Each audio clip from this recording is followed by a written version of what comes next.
We are up to Mishlei 24/7. Ramos le'eveel chochmos, bashar lo yiftach pihu. Ramos is a difficult one. Yeah.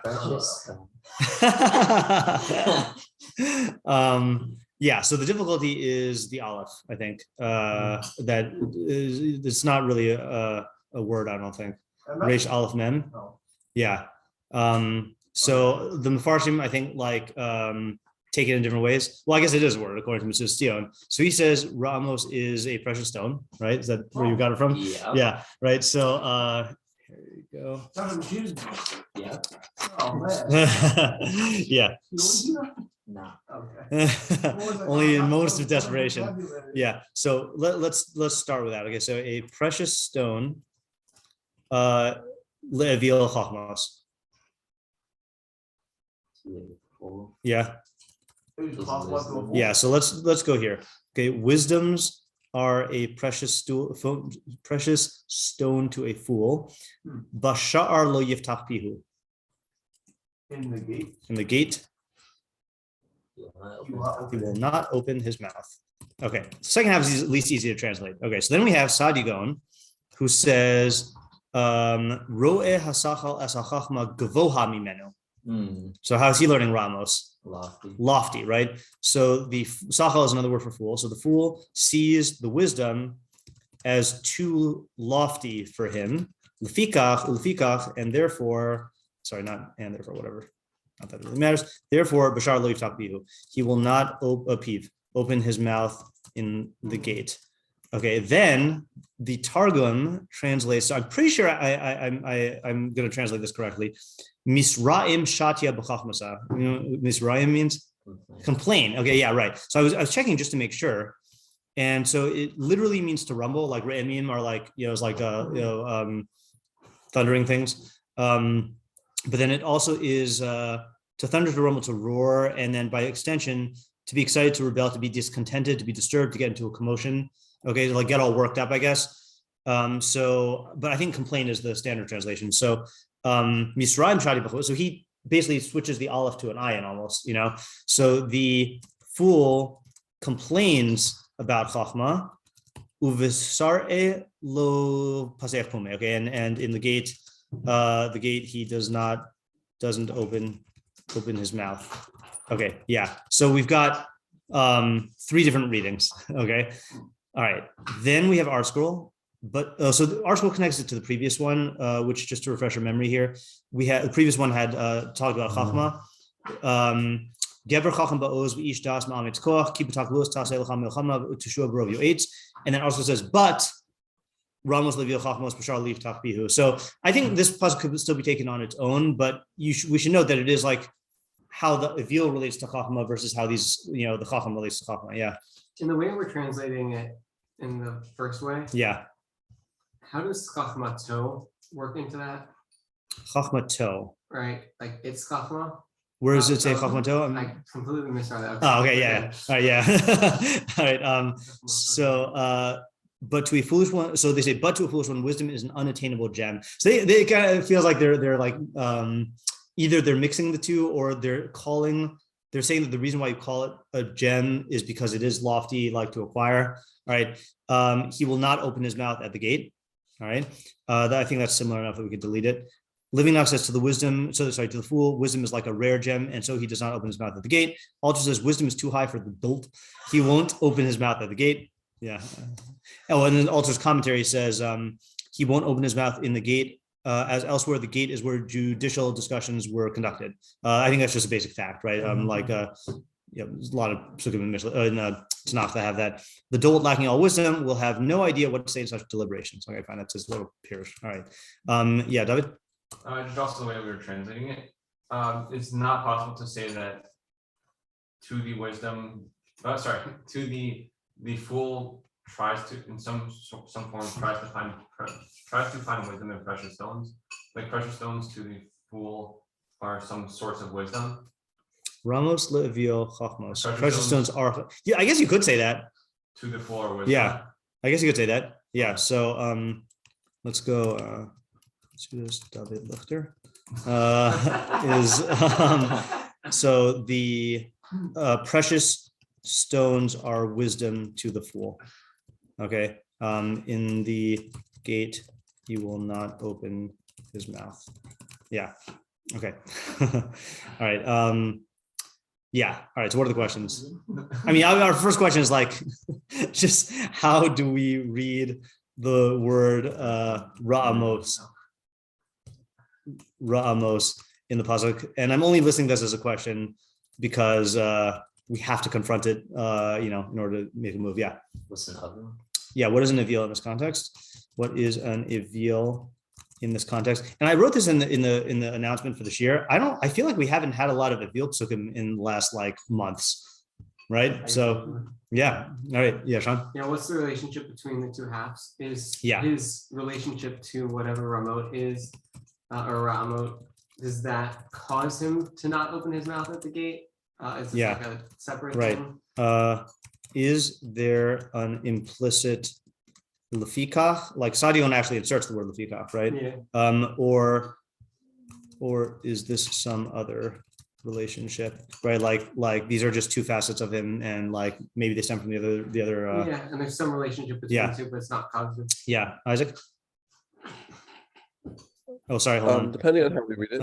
Your volume is way down on my end. Again, don't know why. I don't adjust I've never adjusted the volume at the end of shiur, and it sets to different places. I just don't get it. Okay, anyway. Oh, you know what it might be? I just realized this. Maybe it automatically sets it to the computer's volume. So when my computer volume is down, it'll set it to there. Do you change your computer volume a lot? I do change my computer volume a lot. Oh, that makes sense. That finally we solved the mystery. Okay. All right, go ahead. What was I gonna say? Oh yeah. So what's the eveel's relationship? Relationship that the eveel? What is the relationship that the eveel has to chochmah that's being I couldn't tell if I missed a word, so I'm just going to type what I heard you say. And I feel like there's some sort of back connection. Okay, what is the eveel's relationship with chochmos such that this is the case? Is that your question?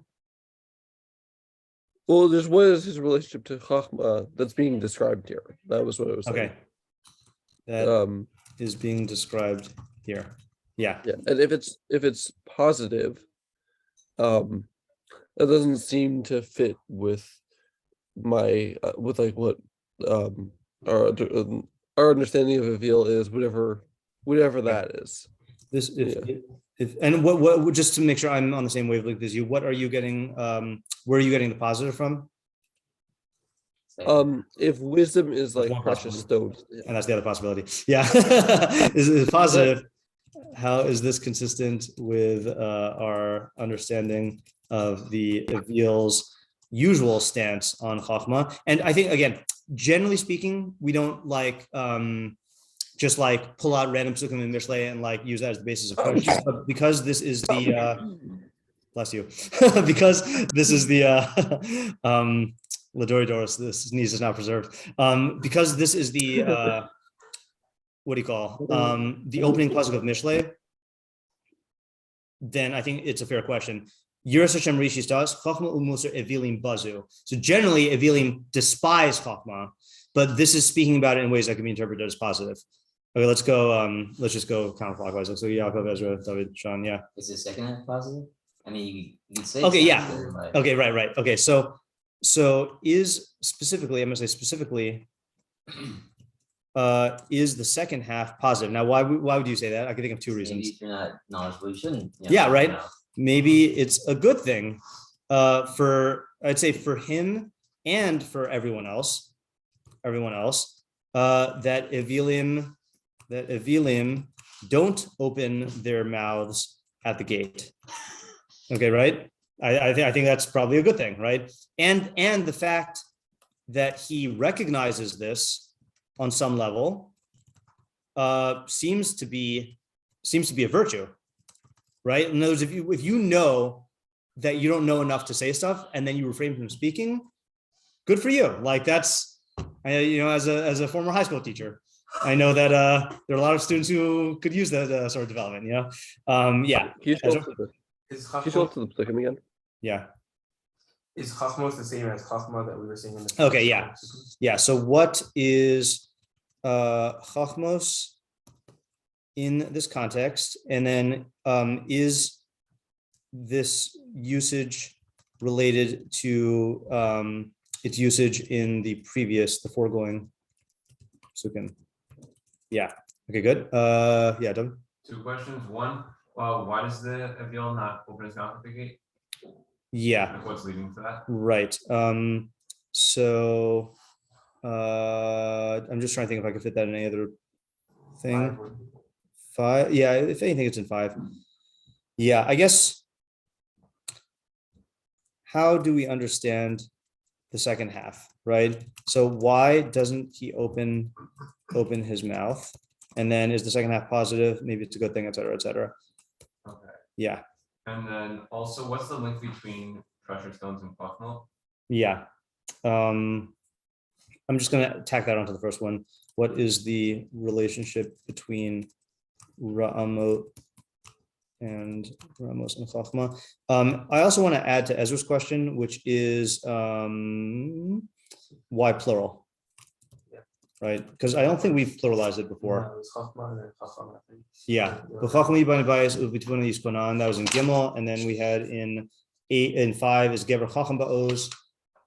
Right, yeah, and I guess the only plural one we've had was Tachbulos, but to everything else has been singular. I don't know if that matters. Yeah, Sean. Yeah. What are we supposed to learn that the eveel is supposed to be doing from this pasuk? Okay, so let's back it up. Who is this? Who's the audience of this pasuk? Yeah. Right. And then what is the practical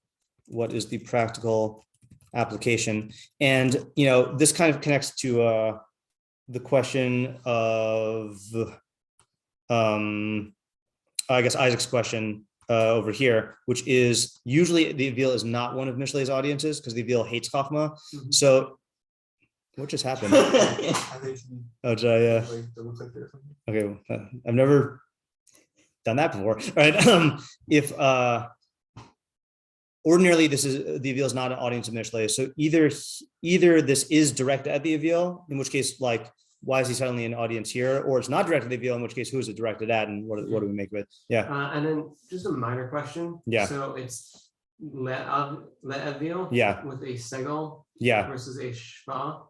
Is there any significance to that? I don't know, but my guess is that that's just the way that it's going to play out with the spelling of the eveel. I don't know. Can we think of it? Is there another case where you can think of a word that starts with an aleph with a segol under it, and think of how the lamed is? Le'eretz Yisrael. Yeah, I don't know.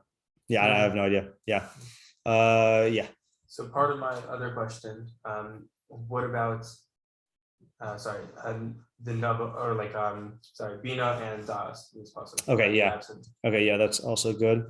I'm gonna put that just as part of 6, as you said. Yeah.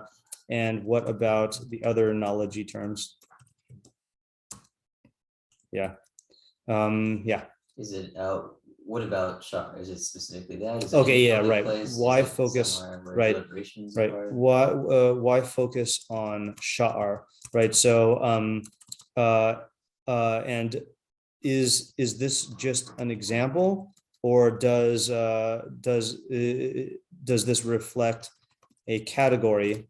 And if the latter, how far does that category extend? Like, for example, you could see a possibility in the shiur where all the actual chachamim are sitting, he doesn't open his mouth. Maybe like when he's around less qualified people, then he does open his mouth, So, or shiur is just, even in the shiur, he doesn't open his mouth, and it includes other places, not excluding somehow, I will also ask a question that you're not supposed to ask. Okay, so this is the kind that you're not supposed to ask, but let me see if I can find it.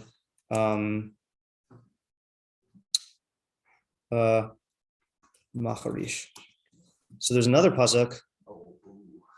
What? Because I'm asking a question you're not supposed to ask. Yeah. There is another pasuk that says, still trying to scroll. Oh, there it is. Gam eveel machrish chacham yechashev otem sfasav navon. So in 28, even the fool, if he silences himself, he will be considered a chacham. And one who blocks his lips is considered a navon, right? So that's seemingly praising what this guy is doing. If not praising it, then at least saying he's going to get a beneficial in his framework consequence, which is that people are going to think he's a chacham if he doesn't open his mouth, right? So I'm going to put this in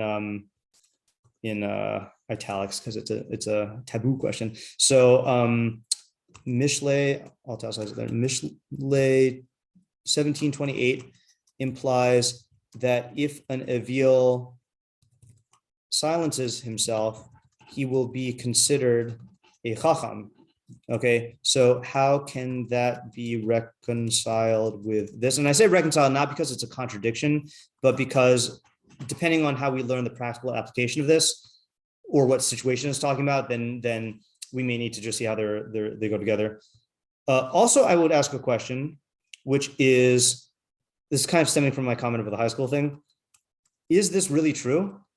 Like, I feel like there are tons of people who are eveelim who open their mouths at the gate. Like, look at politics, right? You know, like, halavai, this would be true, you know? Like, don't we see many examples of eveelim opening their mouths at the gate? Yeah. You have another question? The translations, yeah.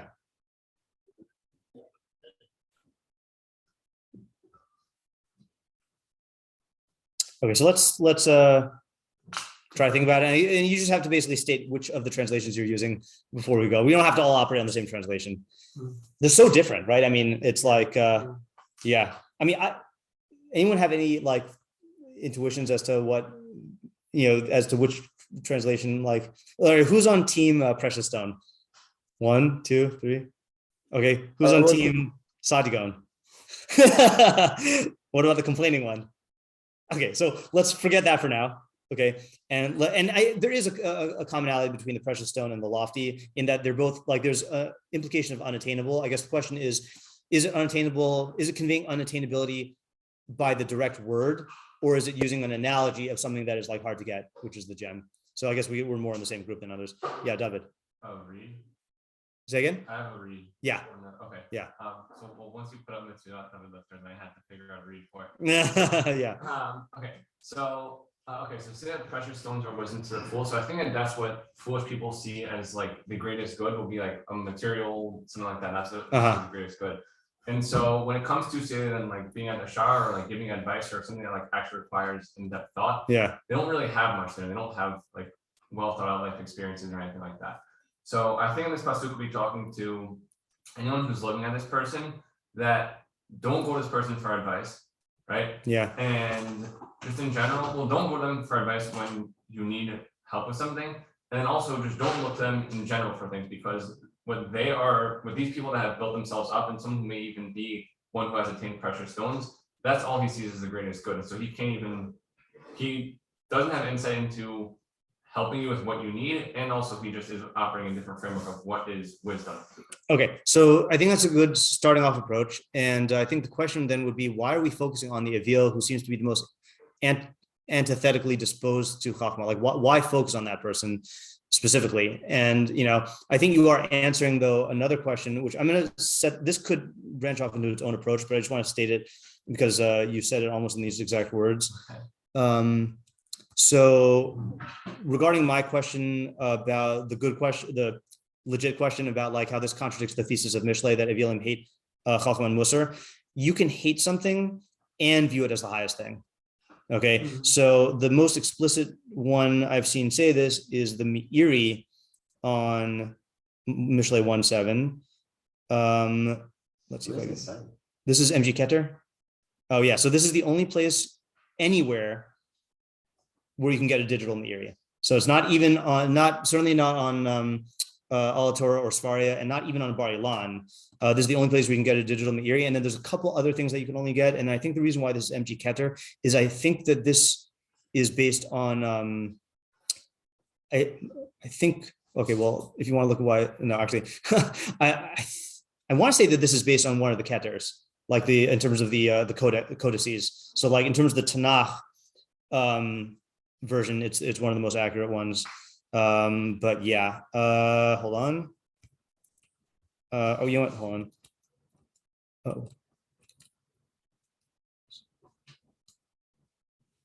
Oh, this is, here we go. Yeah. So on the Bizui thing, he says,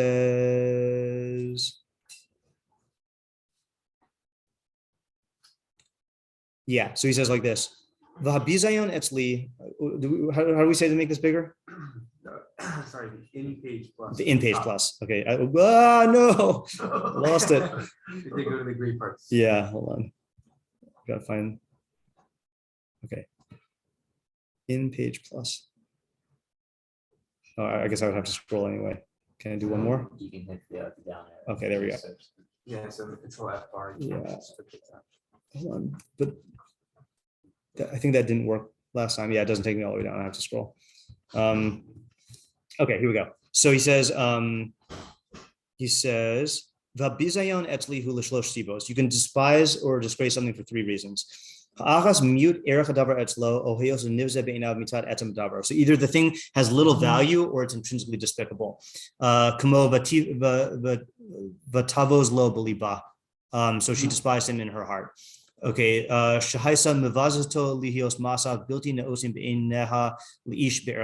this is talking about Michal and David, maybe. That when she saw him like dancing around, then it was despicable in her eyes. It was like disgraceful that a king should like be, exposing himself like that. That's in Megillah Esther, that it'll cause their husbands to be despicable in their eyes. Okay, Vashenis, mute erechadavar etzlo gamke mitzad hisna cruso. Strange phrasing here. Hisna cruso means like his estrangement from the thing.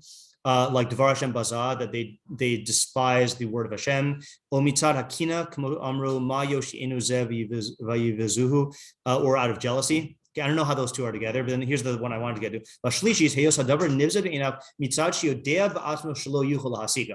It's despicable in his eyes because he knows he can't get it. Ka'amram Zal Derech Tzachos. Delo mati bisra amar saryahi. Like Chazal say, a guy who can't afford meat says it's spoiled, right? Like he's like, I don't want it, I don't want it anyway. It's spoiled. It's like, yeah, Klomar Misha Ino Magiel Yishiach Liknos Basar Mivaze Osa Lifnei HaAchirim Lomar Shimus Rachas Upuchusa. So he's disparaging in the eyes of other people because he can't afford it. And then Umize Vayives Esav es Habahora. That's what Esav despising the birthright. Shelo biza osa lemiut erka etzlo. He did not despise it because it was of little value to him. Aval lamash lefi hamidos shehurgo behem yeda ba'atmo shlo yagila. But because he knew his own midos, he knew he wouldn't be able to get it. Ka'amro, as he says, Hine anochi holech lamus v'lamel zeli bechora. I'm going to die. What is the point of this bechora for me? Umizeh hamin etzli amru hina chochmah musar evilim bazu. That's why, according to Meiri, he says. It says that the evilim hate chochmah musar. Ilu tomar l'sachal shebeschalim.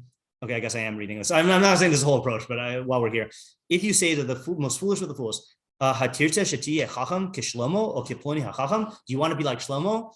In safek shiomar bo. Of course they'll say yes, and he wants it. Ilu hayab efshar, if it were possible. Kamamar hasachos amar l'shamai hazakin, like the fool who said to Shammai, "Lamdeni kol Torah b'regalachas v'dachu b'amas abinyan." Like Shammai who said, "Teach me the whole Torah on one foot," and he chased him out with a yardstick. Aval kishiyomru lo hachachma einena malbush shetimsa ehu liknos mesukan v'halom. If you tell him chochmah is not like a ready-made, a tailored garment that you can just buy to your size, that you can just like put on without any work or toil. Zulasi shetitin kesef mechiro v'tal b'shanu, and that all you need to do is pay for the amount of it, and then you'll be able to wear it.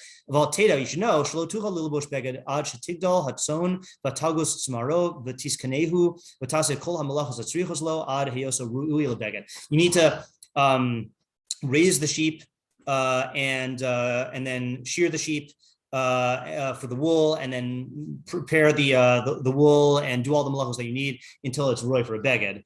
Kain binyan chachma. So too for chachma. Starich lakum chatzos laila ulhamis atmacha leha b'hanhaga plonis uplonis. you need to get up in the middle of the night and to kill yourself over it with this behavior and that behavior. And even with that, you have to be careful not to grow lax and not to abandon it.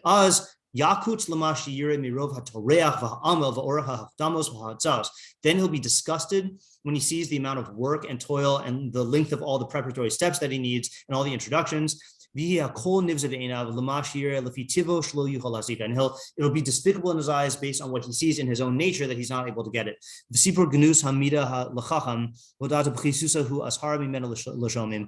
then he goes into why the pasuk talks about it.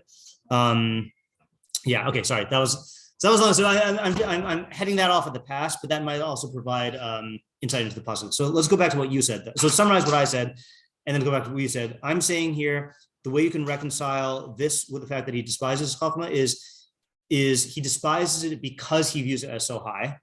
Okay. Now you're saying that this is advice for someone who's seeking advice to not go to him.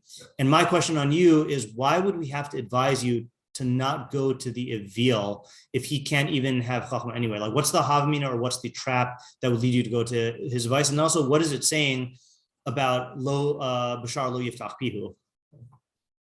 Those are the questions I would have on your approach. I would think why would you go to him? Two possible reasons. One, if he has attained precious stones in some way, which I think it's also possible to say. Would you say that, just a question, would you say that eveel is not going to be someone who ever attains precious stones? I mean, you can get precious stones from many ways. You can inherit them, you can steal them, you can, So that would be one, just if he does have precious stones, then like you'll look to someone who has a lot of wealth or precious stones to that. Or it could just be, if you're in a tough situation, you'll just go to anybody. So this is just saying stay away from him? Yeah, no matter what, from, like he's just operating in a different framework. And what was your second question? Why does it say the gate, which I have an answer for now? Oh, because that's not a place where you go for advice, right? I mean, maybe it is, but like plain shot of the gate is it's like where they sit in judgment. Yeah, I have an answer for you though. Okay. You want to hear the answer? Sure. So the fact, like, let's say this guy is going to portray himself as though he does know, okay? But the fact that he doesn't open his mouth in the gate is an indicator that he doesn't really know, right? Like all of the what do you call, actually, I guess some of them are so far gone that they'll do this, but conspiracy theorists, who are willing to like, talk about how, the vaccines have little Bill Gateses in them or whatever they say these days, like they'll be willing to write, blog posts and stuff about it, but like, are they really willing to like go head to head with like, immunologists and stuff like in real time? I mean, some of them are so far gone. Yeah, it is. Right. But I think in any area of these conspiracy things, you see that the person who does that is way more far gone than the actual person. So the fact that they won't open their mouth around experts, or here's a more local example. Like, it's one thing for like a yeshiva student to think that like they know how to like paskin on their own.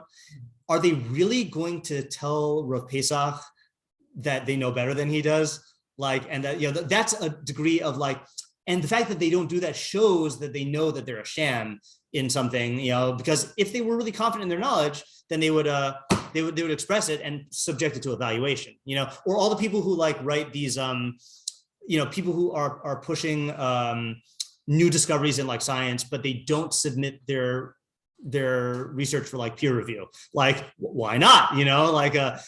So yeah.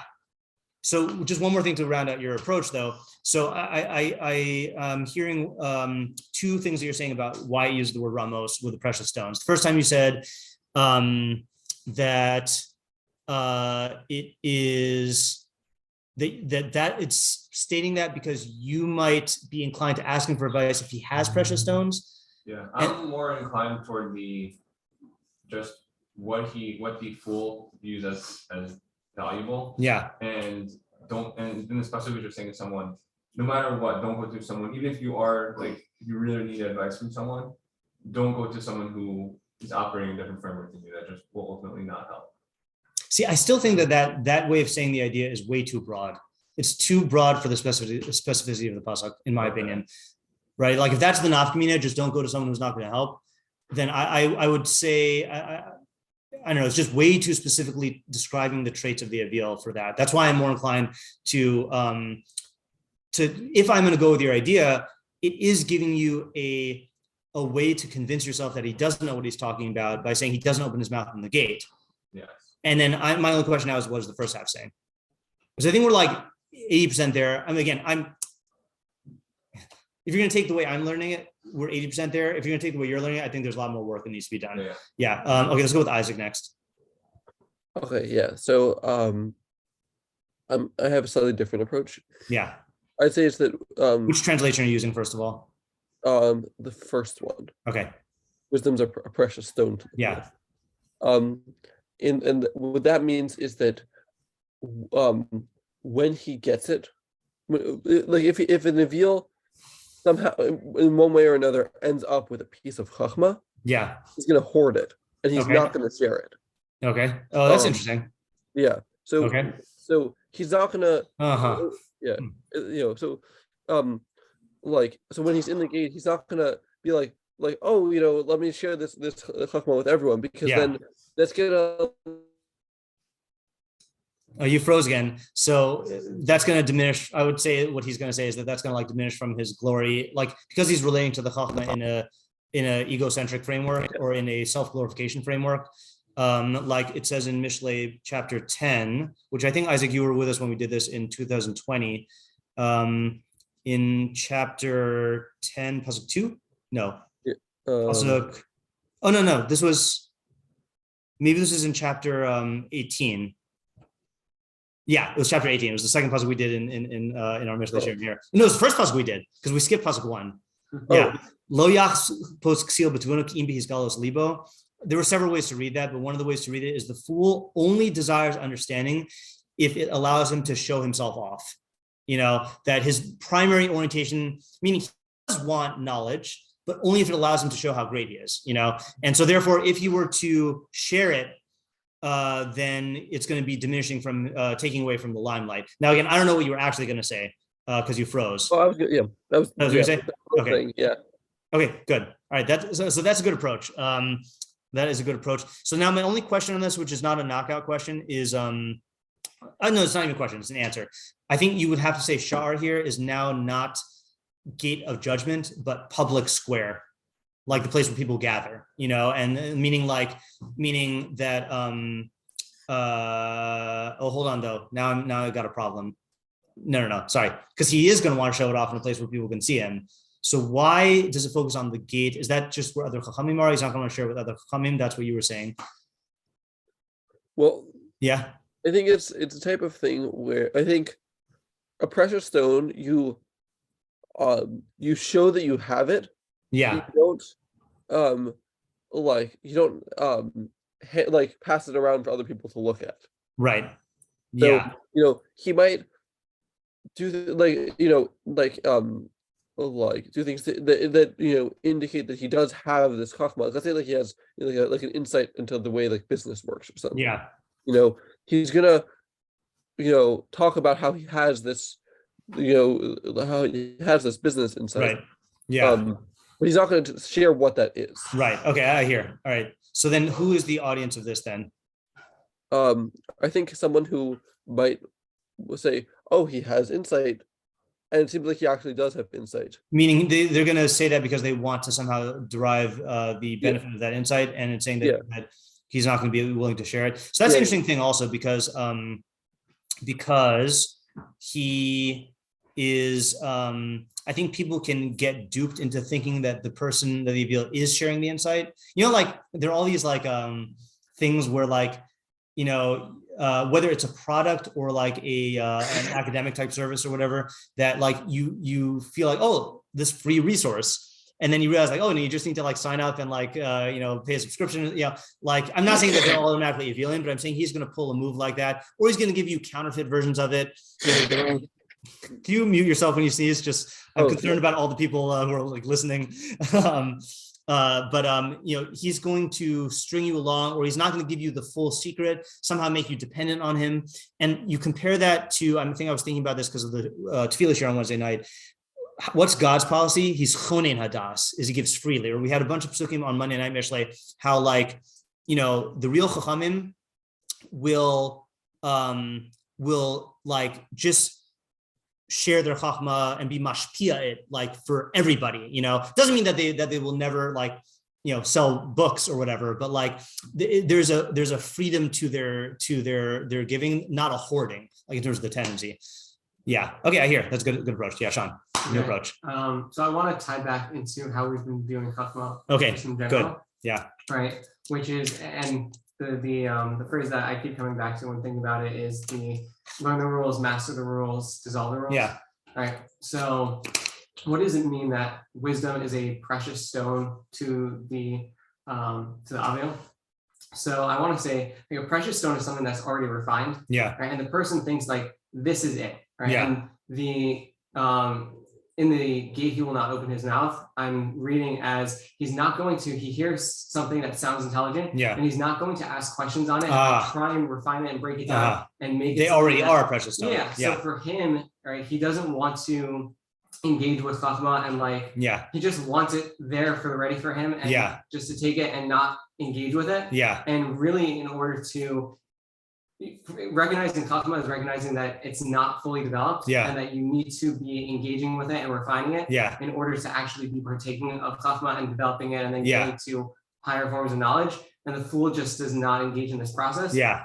And so it's saying if you want to be a person who learns chochmah and develops chochmah, you need to be a person who's constantly challenging it and not taking and not being deluded that like someone says something that sounds intelligent, like be like, okay, that's it. I'm not going to like investigate this further or like challenge it to the fullest degree. Or on the other side, people often like they see someone who presents a great idea and they like feel insecure about challenging the idea because of their own questions or whatever. Yeah. And even if like your questions are not good questions for you, they're questions that you need to be asking in order to process the information. Yeah. And if you don't, then you're not going to be getting the information, and then you're not going to be getting or refining the precious stone that exists. Okay, that's a great idea. And I just want to make sure I understand. The second half would be meaning the way that he would refine this is by talking it out with other chachamim and stuff and subjecting it to so it's not talking about like, I think one approach is saying that he's not opening his mouth, right? That was like a good thing because he's like being silent and like absorbing things. And like not spewing his own falsities. Yeah. But I think there is a proper way to open your mouth, which chachamim do. Yeah. Which is asking questions and challenging the things and looking at things from different angles and engaging in the process instead of just being about. Okay, so that's good. I just want to add a couple supplements and I'll call you Chaim. Is the three reasons that the Meiri explained why the eveel despises chochmah, I think could all be potential reasons for why the eveel relates to chochmah this way. So the first one was that it is of little worth, which means that he doesn't actually realize the true worth of the chochmah to the point where like he does view the superficial, version that comes to him as the be all and end all of the thing, he has no grasp of the. Okay, now I'm mixing two things. The second reason, then you say the second reason. Second reason is he says he's not familiar, he's estranged from chochmah. I don't know exactly the division line between those two things, but then the third one is that it's possible, like what you were saying before, he sees in himself that he's not capable or he's unwilling to go to that depth, and that's why he's inclined to treat this as already like a gem, And I think that you can also reconcile this with that other pasuk in Mishlei in 1728. Again, without having learned that pasuk recently, it's not necessarily saying it's a good thing. It's saying that if he's silent, he can get the reputation as a chacham without actually getting the chochmah, which is, if you combine these two things together, so like he can sit there and pose as the chacham because he has all these statements, and be viewed as a chacham because he doesn't actually talk about them and analyze them and like feel good about that. But he's going to be he's not actually engaging in the chochmah as it should be. Yeah, and I also like how it fits into the previous thing, saying that with the real chacham goes through all three phases of it, of the starting with the received knowledge, then going into the understanding of it, and then doing the das, which is we still need to like get clear. And then this guy stops at the first step. So the practical application for me of this pasuk is warning you, don't stop at chochmah. right? Right. Be someone who's going to be asking questions, who's Yeah. going to be engaging it, who's mastering the rules, and then hopefully getting to the point. Right. So I like that also because it's the audience of this pasuk is not an eveel, but it's talking to the eveel within us, or the tendency towards the eveel within us, which is to stop short. And if we stop short at that place, then we just remain on the developmental level of the eveel. Yeah. All right. That's a really good idea. Yeah. Sorry, just one more thing, and then Chaim has a thing, and then I'll find Yozik. I have an example of this, which is a friend of mine, Gil, was.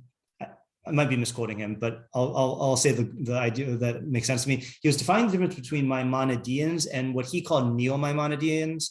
And I don't know what he meant by it, but what I would mean by it is he was saying Maimonideans are the people who would treat like the statements of the Rambam in all contexts as dogma. And like, if the Rambam says it, it is true. And like, you have no right to like think past what the Rambam was saying. Whereas a neo-Maimonidean would realize that of course the Rambam was great chacham, but like, you have to engage in the same process that the Rambam was engaging in. And that's what is the ikar of a Maimonidean. So the clear nafkamina that I don't think any of us would disagree with is like, let's say in the Rambam's health stuff, right? Like there are people who would just take the Rambam's health stuff as like gospel and like, well, Rambam said it, that, you know, but if you realize, no, the Rambam was a doctor and he was engaged in like whatever the cutting edge of his medicinal field was, because he had to like care for the Sultan. And like he wrote down his conclusions, but if you engage in that process now, you're going to come to conclusions that are different than the Rambam, you know, and similarly in certain areas of metaphysics, similarly in certain areas of science, you know, maybe even philosophy. So yeah, Chaim and then Isaac. Yeah. Yeah. So I slowly shifted over to Sajigo. Yeah. And so I think the first half is more or less like what we read in the Meiri. Yeah. Of like as to why he would view it as too lofty. Yeah. So I'm just gonna like take that. Sure. And then I think what Sajigo is adding with it therefore also is that for that reason he's quiet at the gate. And the audience of the pasuk is somebody who sees him at the gate and is like, he's quiet, he's very contemplative. Yeah. And like maybe he's changed, or like maybe he's or maybe he really is a wise man. And it's pointing out that just because he's portraying himself a certain way, or just because he's portraying certain values of like, you know, just being quiet and being receptive. It is a trait of the eveel in his avelos to do this also. It's not just a trait of a wise man, but it's like, and it's not a trait of like an eveel who's trying to change. It's a internal like eveel characteristic that he's going to sit there quietly because he recognizes that he doesn't really have much to add. Okay, so the plus of that approach is it does fit really nicely with the pasuk about he'll be silent because he'll be considered a chacham. I still want to understand a little bit more, like because it does seem like this is not always true. So I do want to understand, you know, what determines whether these evilim will blabber and like view themselves as really knowing, and when will they hold back so that they can be viewed as contemplative. So I don't know that I'm necessarily addressing that. Okay. I don't know that. Yeah, I mean, I don't know if you're addressing it, but that's what I would want to know. And then I'm not sure for the approach, like if that necessarily matters, because the way that I'm viewing it is that it is a trait of theirs. Yeah. And that the mistake that can be made is thinking that it's not a trait of an eveel. And Yeah. that's a trait of like a eveel who's working on himself, whatever that means, or of another personality type. And right. And not. So is there a havmina why you would think that this is not a trait of evil? Like who's going to need to be told this? Like, or what's the, maybe I'm asking more for the practical application a little bit more. Yeah, I think the interpretation of the pasuk is good. I feel lacking. I feel like we need to take one more step in some direction for the practical, whether it's reconciling this with the other one or saying why do we need to hear this, or why would we be prone, you know, but I think it's pretty good. Ezra, did you have something earlier? No? Okay. Yeah. Nothing full. Okay. Is it because you're in a veal? No, I'm just kidding. I'm very high level of VR. Yeah, right. Yeah. Okay, these are good approaches. I like this. Yeah. I have a thought about what Chaim was saying. Sure. I also thought about what Sean was saying. So I think as far as what Chaim was saying, I think I think like there can like if let's say you and maybe if a person's thinking like has a question about what was said afterwards, like they might just pick someone who's in the shiur who seemed who may have been quiet or whatever the situation is. They'll say, oh, this person was quiet, seemed like they were listening, but an eveel's not going to be like even paying attention because he says it's too lofty for him. So it's addressing someone who might mistake the eveel as a source of chochmah because he looks like a chacham in that he is keeping silent. Yeah. Okay, that's good. That's a good thing. And then that you do need practical advice for. The question, I guess, is you still need to know. Okay, right. So in other words, here's the slightly weird thing. You need to know that he's an eveel in order to apply this advice. But it's once you know that he's an eveel, there still is a havmina that comes up of like maybe he's just really paying attention. He has no questions because it's it's all clear to him. Yeah. Well, he's not necessarily going to tell you that he wasn't paying attention. Yeah. He's gonna.